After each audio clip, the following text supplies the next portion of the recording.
सभी प्रतिभागी छात्र जो विभिन्न प्रतियोगी परीक्षाओं की तैयारी कर रहे हैं, जैसे पुलिस भर्ती परीक्षा, एमपीपीएससी, व्यापम परीक्षा, सीजीपीएससी, बैंकिंग भर्ती, पटवारी भर्ती, शिक्षक चयन परीक्षा इत्यादि, उन सभी प्रतिभागी छात्रों का हमारे YouTube चैनल ओपी मैथ में स्वागत है। आज हम लोग सामान्य अध्ययन का राज्य व्यवस्था, संविधान भाग 4 का प्रैक्टिस वर्क बुक करेंगे। जो छात्र अभी नए हैं, अभी तक सब्सक्राइब नहीं किए हैं, वे लोग सब्सक्राइब कर बेल आइकन को ऑल वाले ऑप्शन पर क्लिक कर दें, जिससे कि अगली वीडियो आसानी से मिल सके। अब हम लोग लैपटॉप के डेस्कटॉप पर चलते हैं।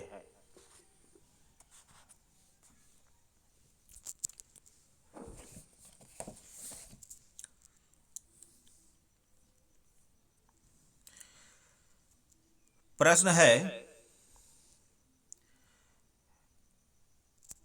निम्न में से किसके द्वारा किसी राज्य का नाम परिवर्तित किया जा सकता है? ऑप्शन नंबर ये है राष्ट्रपति, संसद, राज्यसभा और संबंधित राज्य का विधानमंडल।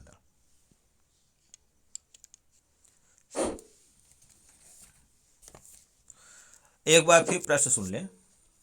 निम्न में से किसके द्वारा किसी राज्य का नाम परिवर्तित किया जा सकता है? तो इसका उत्तर है संसद।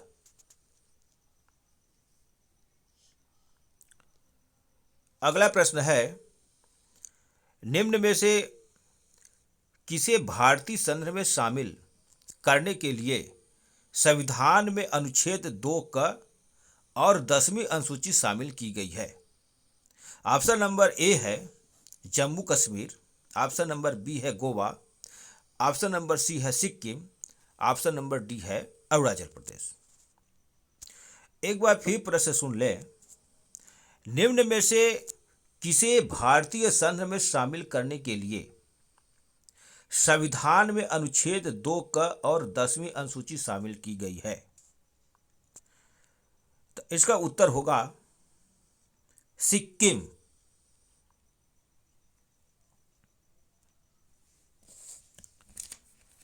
अगला प्रश्न है,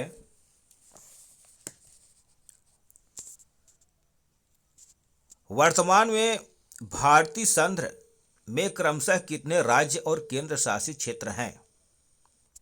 ऑप्शन नंबर ए दिया है 24 राज्य 8 केंद्र शासित प्रदेश, ऑप्शन नंबर बी दिया है 25 राज्य 8 केंद्र शासित प्रदेश, ऑप्शन नंबर सी दिया है 29 राज्य 8 केंद्र शासित प्रदेश, ऑप्शन नंबर डी दिया है 26 राज्य 8 केंद्र शासित प्रदेश।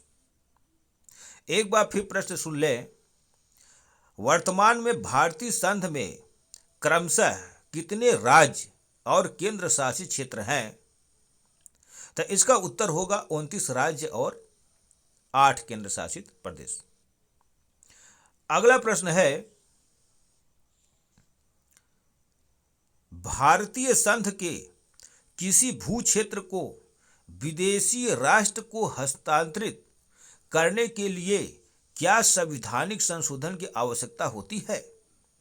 तो इसका ऑप्शन नंबर ए दिया है हाँ, ऑप्शन नंबर बी दिया है नहीं, ऑप्शन नंबर सी दिया है कुछ विशेष मामलों में, ऑप्शन नंबर डी दिया है कुछ निश्चित नहीं।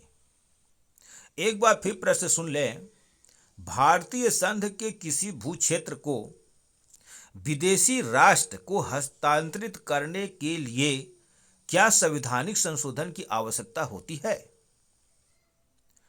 तो इसका उत्तर होगा हाँ, ऑप्शन नंबर ए हाँ। अगला प्रश्न है,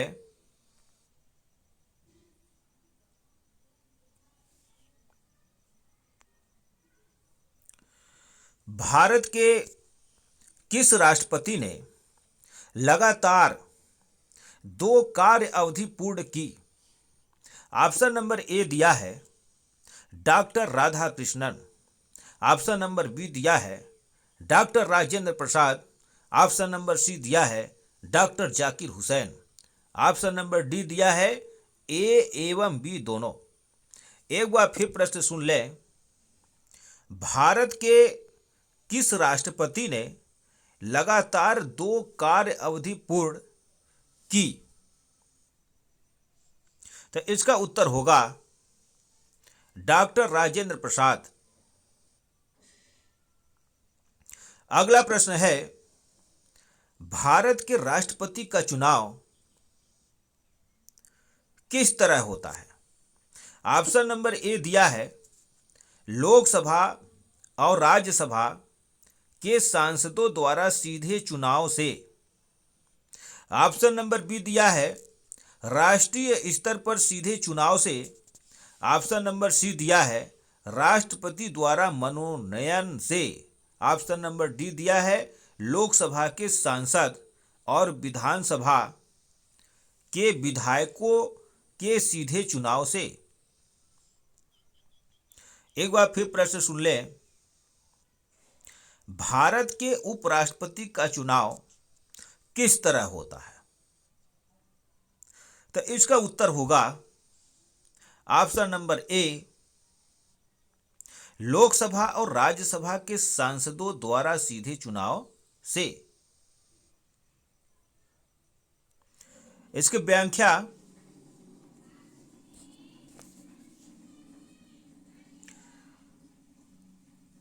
उपराष्ट्रपति के चुनाव में लोकसभा व राज्यसभा के सभी सदस्य भाग लेते हैं। उपराष्ट्रपति का चुनाव अनुपातिक प्रतिनिधित्व प्रणाली द्वारा एकल संक्रमणीय मतदान के द्वारा होता है। अगला प्रश्न है, क्या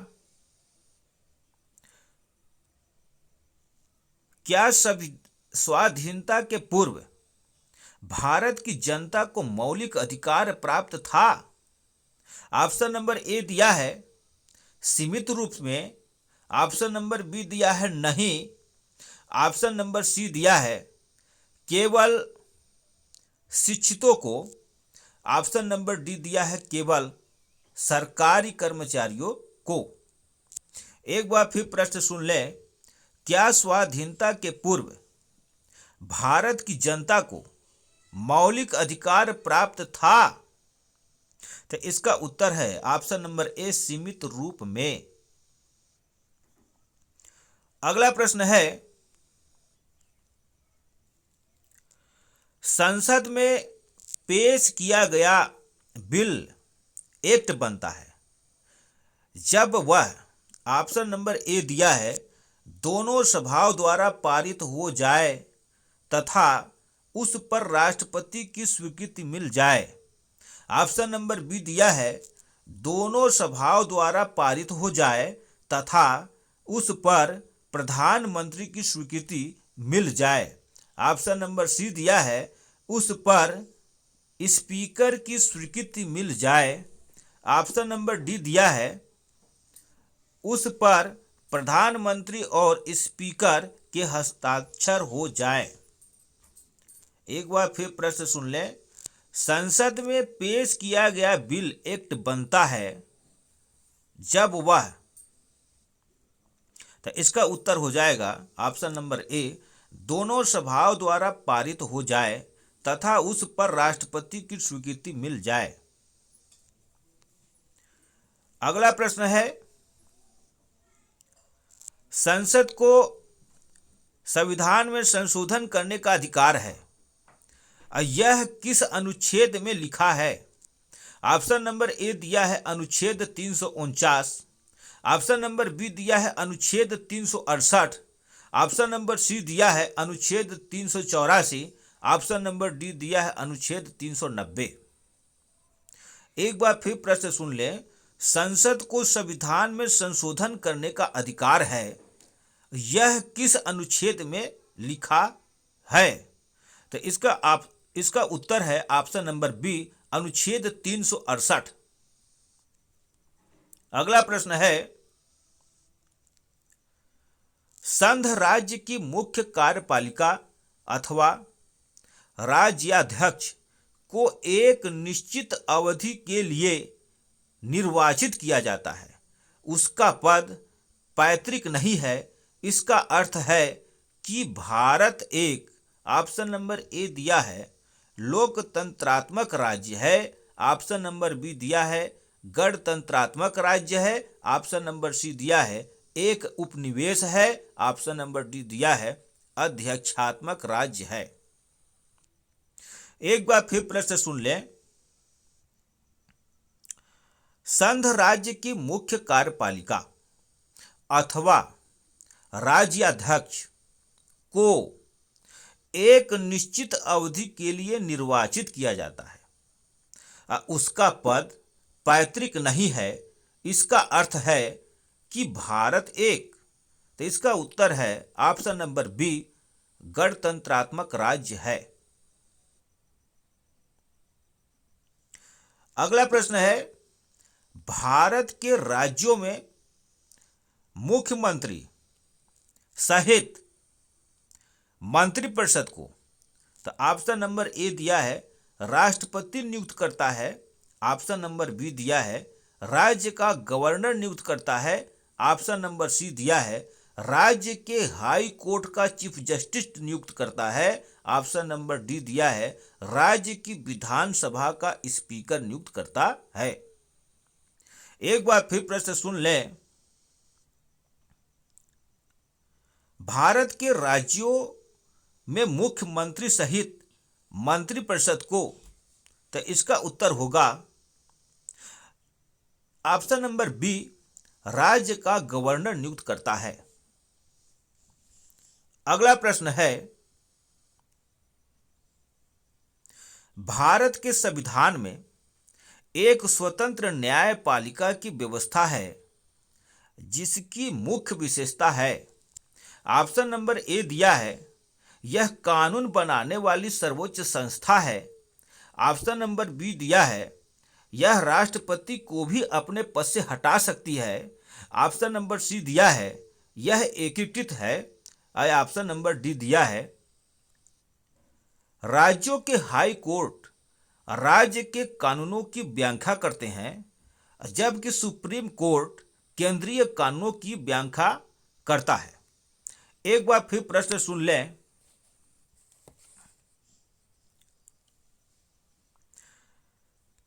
भारत के संविधान में एक स्वतंत्र न्यायपालिका की व्यवस्था है जिसकी मुख्य विशेषता है, तो इसका उत्तर होगा ऑप्शन नंबर सी, यह एकीकृत है। अगला प्रश्न है,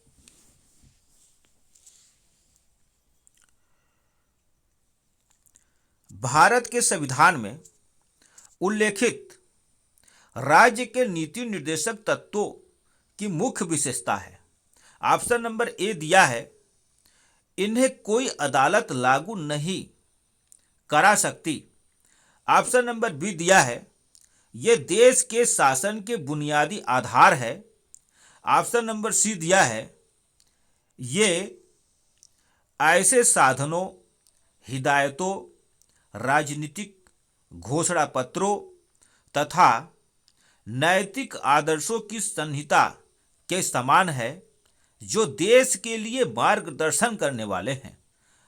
ऑप्शन नंबर डी दिया है उपयुक्त तीनों कथन सही है। एक बार फिर प्रश्न सुन लें। भारत के संविधान में उल्लेखित राज्य के नीति निर्देशक तत्वों की मुख्य विशेषता है, तो इसका ऑप्शन नंबर ए भी सही है, इन्हें कोई अदालत लागू नहीं करा सकती। ऑप्शन नंबर बी भी सही है, ये देश के शासन के बुनियादी आधार है। ऑप्शन नंबर सी भी सही है, ये ऐसे साधनों, हिदायतों, राजनीतिक घोषणा पत्रों तथा नैतिक आदर्शों की संहिता के समान है जो देश के लिए मार्गदर्शन करने वाले हैं। तो उपयुक्त तीनों कथन सही है, इसलिए इसका उत्तर होगा ऑप्शन नंबर डी। अगला प्रश्न है, भारत का संविधान कहता है कि अवशिष्ट अधिकार अर्थात वे अधिकार जो किसी सूची में नहीं है। तो ऑप्शन नंबर ए दिया है राष्ट्रपति के पास रहेंगे, ऑप्शन नंबर बी दिया है राज्य विधान सभाओं के पास रहेंगे, ऑप्शन नंबर सी दिया है संघ की संसद के पास रहेंगे, ऑप्शन नंबर डी दिया है प्रधानमंत्री के पास रहेंगे। प्रश्न एक बार फिर सुन लें। भारत का संविधान कहता है कि अवशिष्ट अधिकार अर्थात वे अधिकार जो किसी सूची में नहीं है, तो इसका उत्तर होगा ऑप्शन नंबर सी, संघ की संसद के पास रहेंगे। अगला प्रश्न है, राष्ट्रपति का कार्यकाल पूर्ण होने से पहले उसको महाभियोग द्वारा उसके पद से हटाया जा सकता है। महाभियोग का प्रस्ताव रखा जा सकता है। ऑप्शन नंबर ए दिया है मंत्रिपरिषद में, ऑप्शन नंबर बी दिया है उच्चतम न्यायालय में, ऑप्शन नंबर सी दिया है राज्यसभा में, ऑप्शन नंबर डी दिया है संसद के किसी भी सदन में। एक बार फिर प्रश्न सुन लें। राष्ट्रपति का कार्यकाल पूर्ण होने से पहले उसको महाभियोग द्वारा उसके पद से हटाया जा सकता है। तो महाभियोग का प्रस्ताव रखा जा सकता है, तो इसका उत्तर होगा संसद के किसी भी सदन में, यानी इसका उत्तर होगा ऑप्शन नंबर डी, संसद के किसी भी सदन में। अगला प्रश्न है,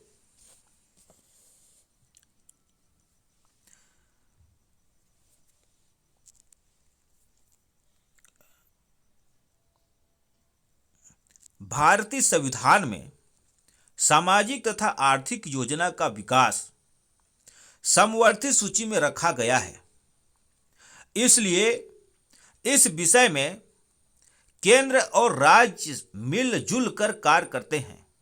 केंद्र और राज्यों में परस्पर परामर्श के लिए राष्ट्रीय विकास परिषद बनाई गई है।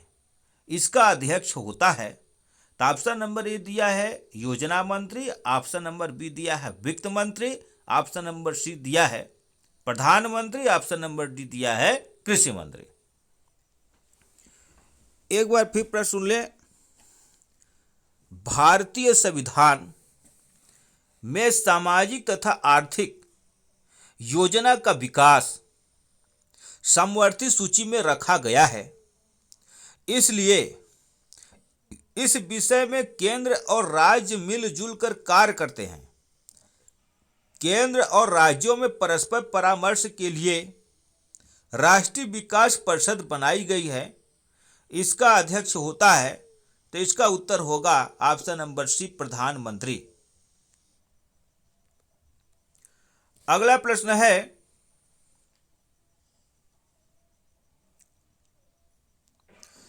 संसद की लोक लेखा समिति का प्रमुख कार्य है।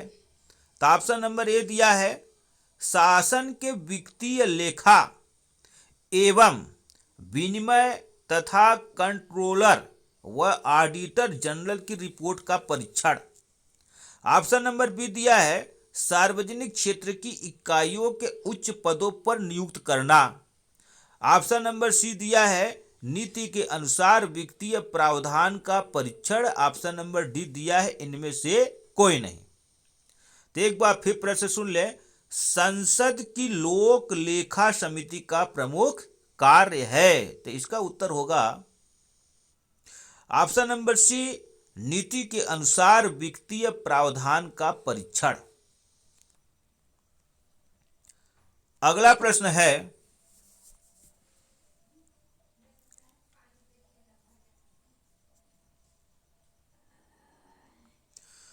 केंद्र में पहली बार किसने अल्पमत की सरकार का गठन किया?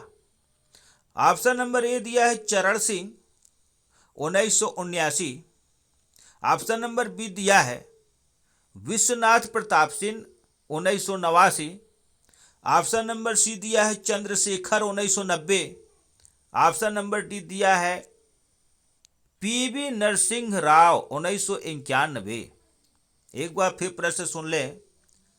केंद्र में पहली बार किसने अल्पमत की सरकार का गठन किया? तो इसका उत्तर होगा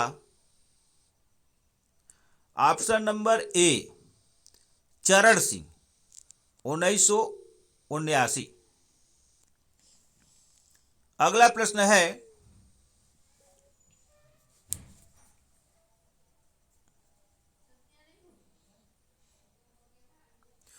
भारत के राज्य चिन्ह का प्रयोग राष्ट्रपति, उपराष्ट्रपति या केंद्रीय मंत्री और उनके कार्यालय, विदेशों में भारत के राजनयिक, राज्यपाल, उपराज्यपाल और केंद्र शासित प्रदेशों के चीफ कमिश्नर ही कर सकते हैं। इसके अतिरिक्त ऑप्शन नंबर ए दिया है जिन्होंने इसे ही राज्य चिन्ह की तरह अपना लिया है वे राज्य सरकारें, उनके मंत्री और उनके विभाग भी इस चिन्ह का प्रयोग कर सकते हैं। ऑप्शन नंबर बी दिया है वे लोग भी इसका प्रयोग कर सकते हैं जो इसके प्रयोग की पूर्वानुमति भारत सरकार से प्राप्त कर लें।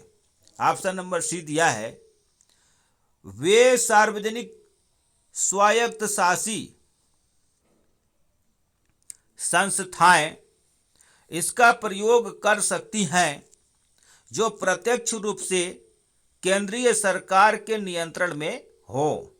ऑप्शन नंबर डी दिया है कोई भी व्यक्ति अथवा संस्था इसका प्रयोग कर सकते हैं यदि वे इसके प्रयोग से राष्ट्रीय हित का संवर्धन करें। एक बार फिर प्रश्न सुन ले। भारत के राज्य चिन्ह का प्रयोग राष्ट्रपति, उपराष्ट्रपति, केंद्रीय मंत्री और उनके कार्यालय, विदेशों में भारत के राजनयिक, राज्यपाल, उपराज्यपाल और केंद्र शासित प्रदेशों के चीफ कमिश्नर ही कर सकते हैं। इसके अतिरिक्त इसका उत्तर होगा ऑप्शन नंबर ए राज्य इसे ही राज्य चिन्ह की तरह अपना लिया है और वे राज्य सरकारें, उनके मंत्री और उनके विभाग भी इस चिन्ह का प्रयोग कर सकते हैं। अगला प्रश्न है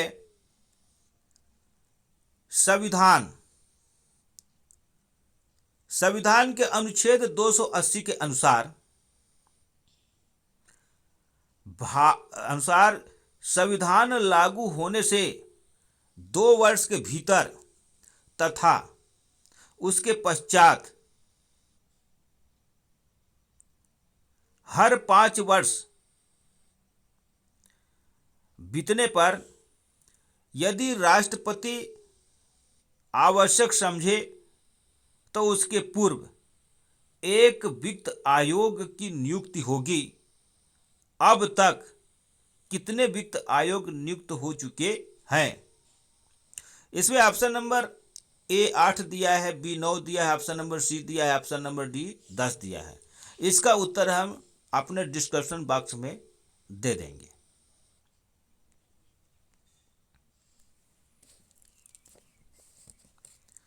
अगला प्रश्न है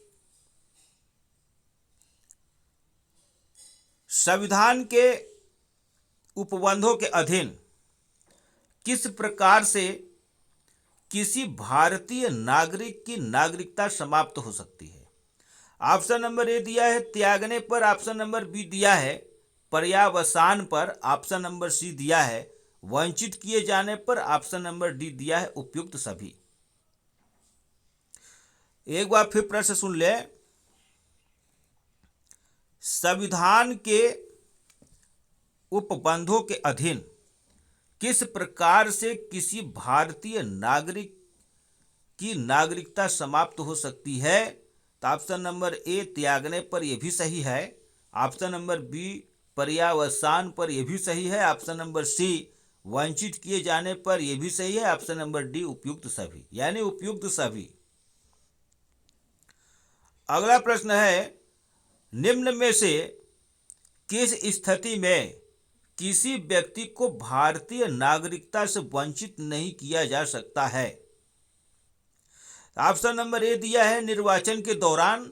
ऑप्शन नंबर बी दिया है आपातकाल के दौरान। ऑप्शन नंबर सी दिया है युद्ध के दौरान। ऑप्शन नंबर डी दिया है उपयुक्त सभी। तो एक बार फिर प्रश्न सुन लें, निम्न में से किस स्थिति में किसी व्यक्ति को भारतीय नागरिकता से वंचित नहीं किया जा सकता है? तो इसका उत्तर है निर्वाचन के दौरान, ये भी सही है। ऑप्शन नंबर बी आपातकाल के दौरान, ये भी सही है। ऑप्शन नंबर सी युद्ध के दौरान, ये भी सही है। ऑप्शन नंबर डी उपयुक्त सभी, यानी इसमें सभी आंसर सही है, इसलिए इसका उत्तर उपयुक्त सभी होगा। अगला प्रश्न है, भारत के किसी नागरिक द्वारा किसी विदेशी राष्ट्र की नागरिकता देशीयकरण द्वारा प्राप्त कर लेने पर क्या उसकी भारतीय नागरिकता समाप्त हो जाएगी? ऑप्शन नंबर ए दिया है हाँ। ऑप्शन नंबर बी दिया है नहीं। ऑप्शन नंबर सी दिया है यदि वह ऐसा सूचित करे। ऑप्शन नंबर डी दिया है यदि वह उसकी समाप्ति चाहता हो। एक बार फिर प्रश्न सुन ले, भारत के किसी नागरिक द्वारा किसी विदेशी राष्ट्र की नागरिकता देशीयकरण द्वारा प्राप्त कर लेने पर क्या उसकी भारतीय नागरिकता समाप्त हो जाएगी? तो इसका उत्तर होगा ऑप्शन नंबर ए हाँ। इसका उत्तर क्या होगा? हाँ। अगला प्रश्न है, ऐसे सभी व्यक्ति जो, यह खाली स्थान दिया है, या उसके पश्चात भारत में जन्म ग्रहण किया हो, उन्हें जन्मजात भारतीय नागरिक समझा जाएगा। तो इसका ऑप्शन है 15 अगस्त 1947। ऑप्शन नंबर बी दिया है 1 जनवरी 1949। ऑप्शन नंबर सी दिया है 26 जनवरी 1950। ऑप्शन नंबर डी दिया है 15 अगस्त 1950। एक बार फिर प्रश्न सुन लें, ऐसे सभी व्यक्ति जो, यह खाली स्थान है, या उसके पश्चात भारत में जन्म ग्रहण किया हो, उन्हें जन्मजात भारतीय नागरिक समझा जाएगा। तो इसका उत्तर होगा ऑप्शन नंबर बी 1 जनवरी 1949। अगला प्रश्न है, भारतीय संविधान के अंतर्गत भारत के नागरिकों को वे कौन से अधिकार प्राप्त हैं जो गैर नागरिकों को नहीं हैं? ऑप्शन नंबर ए दिया है कुछ सार्वजनिक पदों की पात्रता। ऑप्शन नंबर बी दिया है संसद व विधान मंडल के सदस्य होने का अधिकार। ऑप्शन नंबर सी दिया है लोकसभा व विधानसभा के निर्वाचन के लिए मताधिकार। ऑप्शन नंबर डी दिया है उपयुक्त सभी। एक बार फिर प्रश्न सुन लें, भारतीय संविधान के अंतर्गत भारत के नागरिकों को वे कौन से अधिकार प्राप्त हैं जो गैर नागरिकों को नहीं है? तो ऑप्शन नंबर ए कुछ सार्वजनिक पदों की पात्रता, ये भी सही है, क्योंकि यहाँ पे कह रहा है गैर नागरिकों को नहीं है, इसलिए यहाँ पे हम क्या कहेंगे, ये कुछ सार्वजनिक पदों की पात्रता है, इसको हम सही मानेंगे यहाँ पे। तो ऑप्शन नंबर बी संसद व विधान मंडल के सदस्य होने का अधिकार। ऑप्शन नंबर सी लोकसभा, यानी ऑप्शन नंबर बी भी सही है, ठीक है। और ऑप्शन नंबर सी लोकसभा व विधानसभा के निर्वाचन के लिए मताधिकार, ये भी सही है। ऑप्शन नंबर डी यानी उपयुक्त सभी सही है। एक बार फिर प्रश्न है, भारतीय संविधान के अंतर्गत भारत के नागरिकों को वे कौन से अधिकार प्राप्त हैं जो गैर नागरिकों को नहीं है? तो इसमें से क्या हो जाएगा? उपयुक्त सभी। अगला प्रश्न है, संविधान द्वारा प्रदत्त नागरिकता के संबंध में संसद ने एक व्यापक नागरिकता अधिनियम कब बनाया? ऑप्शन नंबर ए दिया है 1950, ऑप्शन नंबर बी दिया है 1952, ऑप्शन नंबर सी दिया है 1955, ऑप्शन नंबर डी दिया है 1960।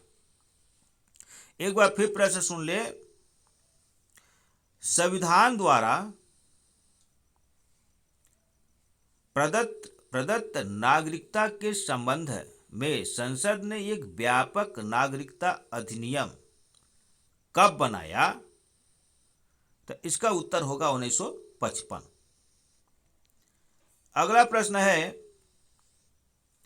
मूल संविधान में राज्यों को कितने प्रवर्गों में रखा गया है? ऑप्शन नंबर ए दिया है 1, ऑप्शन नंबर बी दिया है 2, ऑप्शन नंबर सी दिया है 3, ऑप्शन नंबर डी दिया है 4। एक बार फिर प्रश्न सुन लें कि मूल संविधान में राज्यों को कितने प्रवर्गों में रखा गया है? तो इसका उत्तर होगा ऑप्शन नंबर डी 4। अगला प्रश्न है, राज्य नहीं है। ऑप्शन नंबर ए दिया है सिक्किम, ऑप्शन नंबर बी दिया है दिल्ली, ऑप्शन नंबर सी दिया है गोवा, ऑप्शन नंबर डी दिया है पांडिचेरी। एक बार फिर प्रश्न सुन ले, राज्य नहीं है तो इसका उत्तर होगा पांडिचेरी। अगला प्रश्न है, मूल संविधान में राज्यों के 4 अलग अलग प्रवर्गों को समाप्त करने के लिए किसकी अध्यक्षता में राज्य पुनर्गठन आयोग का गठन किया गया? ऑप्शन नंबर ए दिया है फजल अली, ऑप्शन नंबर बी दिया है के.एम.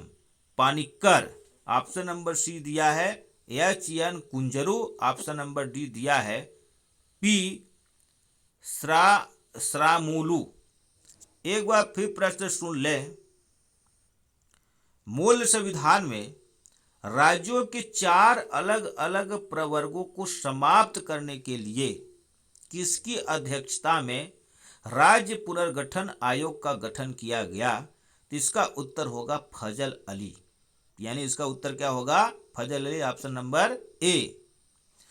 अगला प्रश्न है, राज्य पुनर्गठन अधिनियम कब पारित किया गया? तो ऑप्शन नंबर ए दिया है 1950, ऑप्शन नंबर बी दिया है 1952, ऑप्शन नंबर सी दिया है 1956, ऑप्शन नंबर डी दिया है 1959।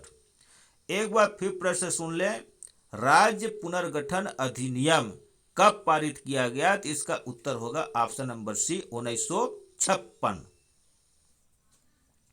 अगला प्रश्न है, राज्य पुनर्गठन के पश्चात राज्य और संघ शासित क्षेत्रों की संख्या क्रमशः हो गई है। ऑप्शन नंबर ए दिया है 16-3, ऑप्शन नंबर बी दिया है 15-6, ऑप्शन नंबर सी दिया है 29-8, ऑप्शन नंबर डी दिया है 14-7। एक बार फिर प्रश्न सुन ले, राज्य पुनर्गठन के पश्चात राज्य और संघ शासित क्षेत्रों की संख्या क्रमशः हो गई है, तो इसका उत्तर होगा ऑप्शन नंबर सी 29 राज्य और 8 केंद्र शासित प्रदेश। अगला प्रश्न है, भारत किस प्रकार अन्य राज्य क्षेत्र अर्जित कर भारतीय संघ में सम्मिलित कर सकता है? ऑप्शन नंबर ए दिया है विधिक न्यायगम द्वारा, ऑप्शन नंबर बी दिया है संधि द्वारा, ऑप्शन नंबर सी दिया है विजय द्वारा, ऑप्शन नंबर डी दिया है उपयुक्त सभी। एक बार फिर प्रश्न सुन ले, भारत किस प्रकार अन्य राज्य क्षेत्र अर्जित कर भारतीय संघ में सम्मिलित कर सकता है? तो ऑप्शन नंबर ए विधिक न्यायगम द्वारा, ये भी सही है। ऑप्शन नंबर बी संधि द्वारा, ये भी सही है। ऑप्शन नंबर सी विजय द्वारा, ये भी सही है। ऑप्शन नंबर डी उपयुक्त सभी, यानी उपयुक्त सभी सही हैं। अगला प्रश्न है, भारत ने करायकल माहे यनाम सहित पांडिचेरी को फ्रांसीसी सरकार ने किस वर्ष भारत को अर्पित किया? ऑप्शन नंबर ए दिया है 1952, ऑप्शन नंबर बी दिया है 1954, ऑप्शन नंबर सी दिया है 1955, ऑप्शन नंबर डी दिया है 1958। एक बार फिर प्रश्न सुन लें। भारत ने करायकल, माहे, यनाम सहित पांडिचेरी को फ्रांसीसी सरकार ने किस वर्ष भारत को अर्पित किया? तो इसका उत्तर होगा 1954। अगला प्रश्न है, पांडिचेरी को किस वर्ष भारतीय संघ में सम्मिलित किया गया? तो ऑप्शन नंबर ए दिया है 1956, ऑप्शन नंबर बी दिया है 1959, ऑप्शन नंबर सी दिया है 1962, ऑप्शन नंबर डी दिया है 1963। एक बार फिर प्रश्न सुन लें।